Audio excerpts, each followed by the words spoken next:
तर मनमोहन सिंग साहेबाच्या रूपाने आपण सगळे पाहतोय. पण म्हणून त्याच्या आर्थिक गोष्टींवरती किंवा आर्थिक धोरणांवरती किंवा महागाईच्या धोरणांवरनं 2014ला टीका करणारे आता त्यांच्या आर्थिक धोरणे कशी सकारात्मक होती याविषयी बोलतायत. चांगलं आहे ते. आता जे टीका करणारे लोक आज त्यांच्याबद्दलची सकारात्मक भूमिका वापरतात आहेत, त्यांना धन्यवादच दिला पाहिजे.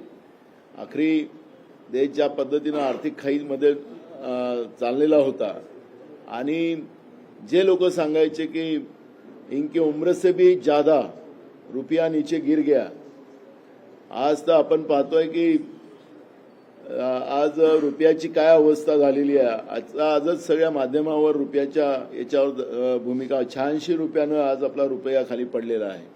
त्यामुळे रुपया रडायला लागलेला आहे आणि डॉलर हसायला लागलेला आहे.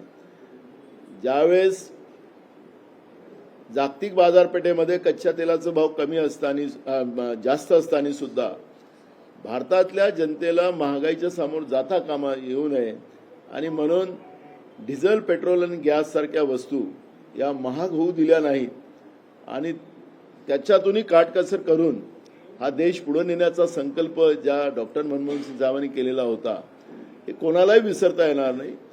प्रधानमंत्रीचं पद हे देशाच्या जनतेसाठी असतं आणि लोकांसाठी ते त्याला राहावं. लोकशाही मराठी ऐका, पहा, जागरूक रहा.